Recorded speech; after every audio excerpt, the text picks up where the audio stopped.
जय हिंद। मैं Amit Arya PCS maker YouTube channel में आप सभी का स्वागत करता हूं। तो आज लेकर आया हूं इतिहास का एक टॉपिक है, प्राचीन इतिहास का, ठीक है ना, जिसका नाम है जैन धर्म। इससे बाहर एक भी प्रश्न नहीं आएंगे, 100% गारंटी। क्योंकि मैं बता देना चाहता हूं कि यदि आपको इस टॉपिक से एक भी प्रश्न आए तो यही वीडियो से एक क्वेश्चन आपको देखने को मिलेगा। ये 100% वादा है हमारा, ठीक है ना। यदि आप बीपीएससी का तैयारी कर रहे हो, यूपीएसआई का कर रहे हो, या बिहार एसआई का, या बिहार एसएससी का, या रेलवे एनटीपीसी का, ग्रुप डी का, आर्मी का, या एसएससी का, किसी भी एग्जाम का तैयारी कर रहे हैं, तो इससे अगर एग्जाम में प्रश्न आएंगे ना तो यही वीडियो में से आएंगे। अब लिख लीजिए, ठीक है ना। तो चलिए स्टार्ट करते हैं। यदि आप मेरे यूट्यूब चैनल में नए हैं तो पीसीएस मेकर यूट्यूब चैनल को सब्सक्राइब जरूर करें, ठीक है। चलिए आगे स्टार्ट करते हैं। क्या है आज का टॉपिक? आज का टॉपिक का नाम है जैन धर्म। देखते हैं कौन सा क्वेश्चन एग्जाम में पूछे जाते हैं और कौन से नहीं। तो जो इंपॉर्टेंट है उसे मैं बता दूंगा, उसको आप अंडरलाइन कर लेंगे और याद कर लेंगे। पहला है कि जैन धर्म का संस्थापक कौन थे? तो ऋषभदेव थे, ध्यान रखिएगा, जिसको आदिनाथ के भी नाम से जानते हैं। तीर्थकर शब्द किससे संबंधित होता है? तो तीर्थकर जो संबंध जो है वो आपका जैन धर्म से संबंधित होता है। अनेकात्ववाद जो है किस धर्म का मूल सिद्धांत और दर्शन है? तो जैन धर्म का। ये इंपॉर्टेंट क्वेश्चन है, इसको आप ध्यान रखेंगे। और ये पहला, ये भी इंपॉर्टेंट है, ठीक। नेक्स्ट क्वेश्चन आपके सामने है कि जैन धर्म में कर्म जो है परमाणुओं के पूर्ण विनाश को सूचित करने वाला अवस्था को क्या कहा जाता है? तो निर्जरा कहा जाता है, ठीक है ना। नहीं, कर्म परमाणुओं के पूर्ण विनाश को जो हम उस चीज को डिनोट करेंगे और उस अवस्था को निर्जरा कहते हैं। इस बात को भी आप ध्यान रखें। नया क्वेश्चन आपको देखने को मिला है। नेक्स्ट क्वेश्चन है कि जैन धर्म में संवर का क्या तात्पर्य है? संवर का यह तात्पर्य है कि जीवों की ओर नए कर्म का प्रभाव जो है रुक जाना। मतलब जीव जंतु जो है या मनुष्य जो है उसका जो नए कर्मों का जो प्रभाव है ना वो अस्थायी रूप से रुक जाना, इसको हम संवर का मतलब समझेंगे। ये जैन धर्म के रिलेटेड बात है। नेक्स्ट है कि गंग वंश के राजा राजमल चतुर्थ के मंत्री एवं सेनापति चामुंड राय जो है उन्होंने 974 ईस्वी में श्रवणबेलगोला के पास एक जिन मूर्ति का निर्माण करवाया था, जो बाहुबली जिसे गोमतेश्वर में है की मूर्ति कहलाई। ध्यान रखिएगा, बाहुबली या गोमतेश्वर की मूर्ति कहलाई। यहाँ पर 12 वर्ष के अंतराल पर मनाए जाने वाला उत्सव जो है महामस्तक विषेक के नाम से जाना जाता है। तो कितना बेहतरीन फैक्ट है, आप ही बताइए कितना बेहतरीन फैक्ट है, हमें बताइए, ठीक है ना। ये चीज़ आपको कहीं मिलेगा? अगर मिलेगा तो आपको एनसीईआरटी के बुक में मिलेगा, तो कितना अच्छा बात है। तो इस चीज़ से आप रूबरू हो गए। तो आप समझिएगा कि बाहुबली का मूर्ति जो है, जिन की मूर्ति जो है श्रवणबेलगोला के पास एक जिन की मूर्ति जो बनवाया गया था उसे बाहुबली गुप्तेश्वर की मूर्ति के नाम से जानते हैं। ये बात ध्यान रखेंगे आप, जिसे महामस्तकाभिषेक के नाम से भी जाना जाता है। नेक्स्ट है कि त्रिरत्न सिद्धांत, सम्यक दर्शन, सम्यक आचरण और सम्यक ज्ञान किस धर्म से रिलेटेड है? तो वो जैन धर्म से है। आजीवक संप्रदाय के संस्थापक जो है मखली गोशाल जो थे, वही आजीवक सम्यक का संस्थापक माने जाते हैं। नेक्स्ट है कि अनुवर्त सिद्धांत किस धर्म से रिलेटेड है? जैन धर्म से। ये यापनीय किस संप्रदाय था? तो जैन धर्म का एक संप्रदाय था। तो बताइए, ये सब क्वेश्चन आपको मिलेगा कहीं? एनसीईआरटी के बुक का ये छाटा हुआ प्रश्न है, ठीक है ना। आप बारीकी से समझेंगे, थोड़ा सा तकलीफ होगा लेकिन है तो इंपॉर्टेंट, आपको मानना पड़ेगा, ठीक है। हल्का हल्का क्वेश्चन पढ़ लेने से नहीं होता।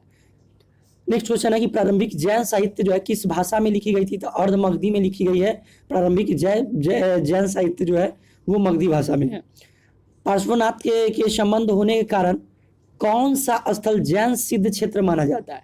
शंभेद शिखर जो है वो जैन सिद्ध क्षेत्र माना जाता है। जैन संप्रदाय में प्रथम विभाजन के पश्चात श्वेतांबर संप्रदाय का संस्थापक किसे माना जाता है? तो स्थल भद्र को माना जाता है। और जैन धर्म के अंतिम रूप में श्वेतांबर आगमन जो है वो आपको जैन संगति पाटलिपुत्र में देखने को मिलता है। तो जैन संगतियाँ कहाँ कहाँ हुआ था वो थोड़ा सा देखेंगे। आपको बता दे कि बौद्ध धर्म में बौद्ध संगतियाँ 4 हुई थी और जैन संगतियाँ जो है 2 हुई थी, ठीक है ना। यहाँ जैन संगतियाँ, ये वर्ष है, स्थान है, अध्यक्ष कौन किए थे? तो प्रथम संगति और द्वितीय संगति। प्रथम जो है 300 ईस्वी पूर्व में हुआ था और द्वितीय जो है 512 ईस्वी में हुआ था। प्रथम जो है पाटलिपुत्र में, दूसरा जो है बल्लवी। पाटलिपुत्र बिहार में पड़ता है, बल्लवी गुजरात में पड़ता है। तो पहला स्थल भद्रु थे और क्षमा श्रवण जो है द्वितीय संगति के अध्यक्षता किए थे, ठीक है। नेक्स्ट है, समझेंगे इससे प्रश्न एग्जाम में आते हैं, थोड़ा जन्म वगैरह के बारे में जान लेते हैं। जैन तीर्थकरों के क्रम में अंतिम कौन थे? तो महावीर थे, 24वां तीर्थंकर थे। उनका जन्म 540 में हुआ था। जन्मस्थल वैशाली के कुंडल ग्राम के निकट बिहार में हुआ था, यानी कि इनका जन्मभूमि है। जैन धर्म का यानी कि महावीर स्वामी का कर्म जन्मभूमि है, और बौद्ध धर्म का जो है बुद्ध भगवान का कर्म भूमि है। इस बात को भी ध्यान रखिएगा। पिता का अगर बात करें, सिद्धार्थ, जो बज्जी संघ के कुंडल ग्राम के जात्रीय क्षत्रिय कुल के प्रधान थे, ठीक है ना। अगर माता का बात करें तो त्रिशला लिच्छवी शासक चेटक की बहन थी। अगर बचपन का नाम तो वर्धमान महावीर के नाम से जाने जाते थे सॉरी। यशोदा, पत्नी का नाम क्या था? यशोदा, कुंडल गोत्र के राजा शमरवती का कन्या थी, इस बात को भी ध्यान रखेंगे। पुत्री अगर बात करें महावीर जी का तो प्रियदर्शना था, इनका नाम अनुज्जा के नाम से ये जाना जाता है। प्रमुख उपाधि कैवलीन, ठीक है ना। जीन जिसे विचेता, निर्ग्रंथ यानी कि बंधन रहित, या अर्थ यानी पूज्य, ये नाम से भी उपाधि इनको मिला था। अगर निर्माण प्राप्ति की बात करें तो पावापुरी में, राजगीर में आप सब घूमने भी गए होंगे। बिहार में लगभग 72 वर्ष की आयु में जो है 468 ईस्वी में जो है सस्तीपाल के यहाँ जो है वो उनकी मृत्यु हो गई थी, इस बात को भी आप ध्यान रखेंगे। नेक्स्ट है कि स्यादवाद सिद्धांत किससे संबंधित है? जैन धर्म में। देखिए ये सब क्वेश्चन इंपॉर्टेंट है, कहीं नहीं मिलेगा आपको, ठीक है ना। उत्तर प्रदेश में स्थित कौन सा स्थल बौद्ध धर्म और जैन धर्म दोनों का प्रसिद्ध जो है तीर्थ स्थल माना जाता है? तो कौशाम्बी जो है वो जैन धर्म और बौद्ध धर्म दोनों के लिए तीर्थ स्थल के रूप में जाना जाता है, वो है उत्तर प्रदेश में। 16 महाजनपद आप जानते होंगे, मैंने नहीं बताया, नेक्स्ट वीडियो में मैं बता दूंगा। तो उल्लेख किस जैन रचनाओं से मिलता है? तो भगवती सूत्र से देखने को मिलता है। बराबर की गुफा है, बहुत इंपॉर्टेंट क्वेश्चन है। निर्माण किस लिए किया गया था? तो आजीविकों के आवास के लिए जो है बराबर की गुफा का निर्माण करवाया गया था।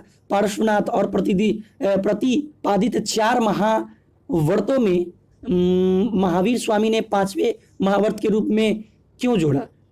क्या जोड़ा था? तो उसने महावीर जी ने क्या जोड़ा था पता है? तो महावीर जी ने जो है ना वो ब्रह्मचार्य को जोड़ा था। जैसे कैसे? तो देखिए चारों कौन थे? तो चारों देखिए, महावीर स्वामी ने अहिंसा, सत्य, अस्तेय यानी कि चोरी न करना, और अपरिग्रह जो है संपत्ति अर्जित न करना, ये 4 चीज पहले से इंक्लूड था। लेकिन ब्रह्मचार्य को मतलब 5वां जो है वो शिक्षा देते हुए उन्होंने ऐड किया था, इस चीज को भी आप समझेंगे। जैन ग्रंथ जो है कल्पसूत्र की रचयिता कौन है? तो भद्रबाहु, ये बहुत इंपॉर्टेंट, ये हो सकता है एग्जाम में पूछ दे। जैन मूर्ति का पूजा का प्राचीनतम प्रमाणिक अभिलेख कहाँ से मिलता है? तो हाथी गुफा अभिलेख से देखने को मिलता है। एक और बात है कि जैन संप्रदाय में विभाजन के पश्चात स्थलभद्रु के अनुयायी श्वेतांबर हो गए थे, जो श्वेत वस्त्र धारण करते थे, श्वेतांबर, और जबकि भद्रबाहु जो अनुयायी दिगंबर थे, जो नग्न वस्त्र मतलब वस्त्र ही नहीं पहनते थे, दिगंबर कहलाते थे। तो ये बात है। आपको कैसा लगा वीडियो आज का? अगर अच्छा लगा तो प्लीज़ लाइक, शेयर, सब्सक्राइब जरूर कीजिए। आप सभी के लिए मेहनत कर रहे हैं, ठीक है ना। इससे ज़्यादा आपको एग्जाम में पूछा नहीं जाएगा, अगर पूछा इससे बाद ये इसको पढ़ने के बाद ना आप क्या कीजिएगा, ऑब्जेक्टिव क्वेश्चन जरूर लगाइए, ठीक है। तो मिलते हैं नेक्स्ट वीडियो के साथ। जय हिंद, जय भारत।